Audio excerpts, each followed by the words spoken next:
They say the past never stays buried.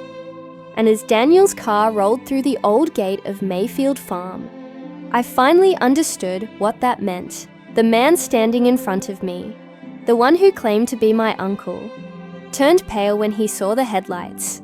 "You have to hide," he whispered urgently.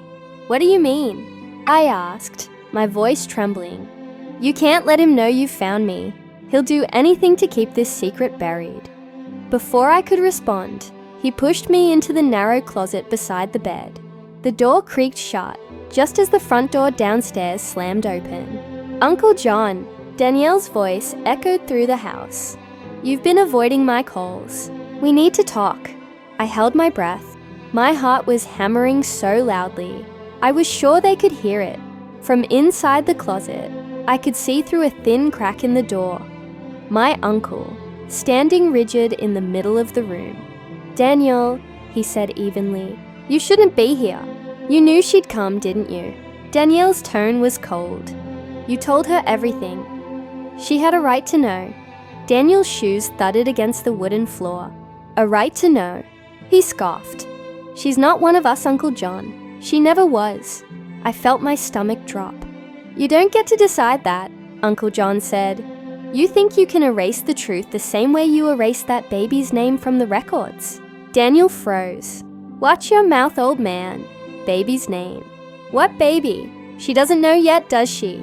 Uncle John continued, his voice shaking, "that the reason your parents gave her up everything wasn't because they didn't love her, but because they couldn't live with what you did." "Enough!" Daniel shouted. The sound of something heavy crashing against the wall made me flinch. My hands clutched the closet handle, but I didn't move. "You think you can hide from your own blood?" Uncle John's voice grew weaker. "You took everything, Daniel.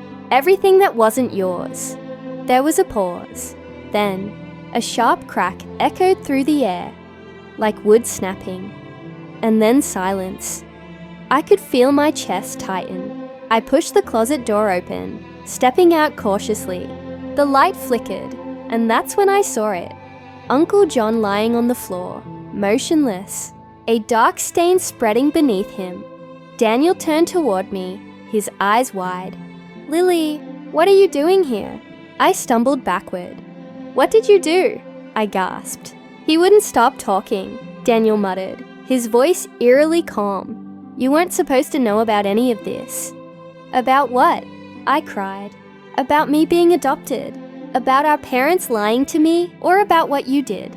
He tilted his head, studying me. "So he told you everything," he said quietly. "Then there's no point pretending anymore." He reached into his coat pocket and pulled out a small silver locket. My mother's locket. "Do you know what's inside this?" he asked. I shook my head. He opened it slowly. Inside was a tiny photograph. Not of our parents, but of the same dark-haired baby I'd seen in the picture earlier. "That was their first child," Daniel said. "My twin brother." "Twin?" I whispered. He nodded, his jaw tightening. "He died here, at Mayfield. They said it was an accident, but it wasn't. I was 6. We were playing near the well out back. I pushed him. My breath caught in my throat. You killed him. It wasn't supposed to happen," he said, his voice trembling for the first time. "But after that, our parents changed. They sold Mayfield. They couldn't even look at me without remembering. Then they adopted you, their second chance at a family." The room spun. "They left me nothing because they blamed you," I whispered. "No," he said coldly. "They left you nothing because they didn't want you to find this place. To find me." He took a step forward, his expression hardening. "You should have stayed out of this, Lily." I backed away slowly, my hand brushing against the table. My fingers closed around a heavy brass candle holder. "Daniel, please. I just want to understand." "There's nothing to understand," he said softly, almost kindly. "You were never supposed to be part of this family." Lightning flashed through the window, illuminating his face. And for the first time, I saw something monstrous in his eyes. He lunged forward. I swung the candle holder with all my strength. It connected with a sickening thud. Daniel fell to the floor, groaning. Without thinking, I ran. Down the stairs, through the front door, into the rain. My feet splashed through the mud as I sprinted toward the old barn at the edge of the property. Behind me, I heard his voice shouting my name. Inside the barn, the air was thick and musty. My flashlight flickered over old farming tools, rusted chains and wooden crates. I ducked behind one of the stalls, trying to catch my breath. Then I noticed something strange. The ground beneath one of the crates looked disturbed. Fresh dirt. I pushed the crate aside, revealing a wooden trapdoor, half buried. My heart pounded as I pried it open. A cold draft swept up from below, a hidden cellar. I climbed down the creaking ladder, my flashlight trembling in my hand. The air was damp and heavy with the smell of earth. When my light hit the far wall, I froze. There, hanging in a row, were 3 small wooden crosses, each carved with the same rose symbol, and below each one, a name scratched faintly into the wood. The first said, Eli Green, Daniel's twin. The second said, John Green Jr., Uncle John's son, maybe. And the third was blank. Blank, except for a faint outline, as if someone had started carving a name but never finished. I reached out, running my fingers over it. And then my flashlight flickered out. Darkness swallowed the room. Lily, Daniel's voice came from behind me. You shouldn't have come here. I turned slowly, my heart hammering so hard I could barely stand. The beam of his flashlight hit my face, blinding me. They buried the truth down here, he said quietly. And now, you'll stay with it. He took a step closer. But then, suddenly, the floorboards beneath him groaned and split open. With a loud crack, Daniel plunged through the rotten wood, his flashlight spinning through the air and smashing against the wall. I screamed. Crawling forward, I looked down. The hole was deep, the darkness below swallowing everything. Danielle! I shouted. No answer. The rain outside had turned to a downpour.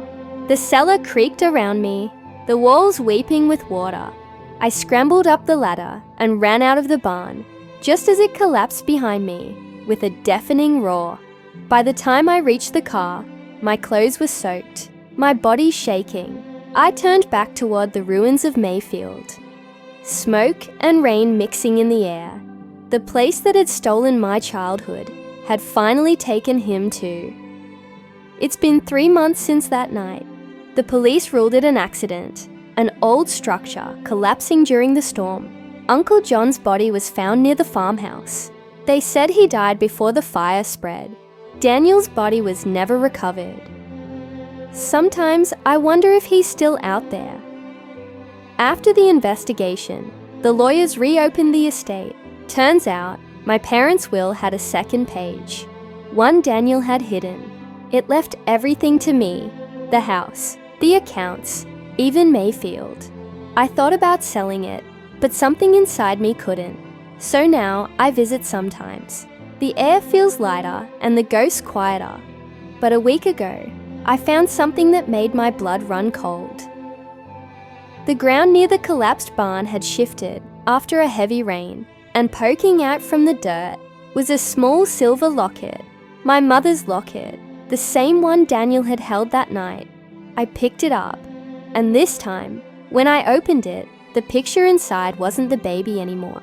It was me, and behind the photograph, scratched into the metal, were 5 tiny words. Forgive him. Protect the truth. Music fades out, leaving a soft heartbeat sound. I still don't know what that means. But sometimes, late at night, when the wind howls through the trees, I swear I hear footsteps on the porch. Slow, heavy, familiar, and I can't help but wonder, if Daniel didn't die that night, maybe he's still protecting that truth. The end. The end.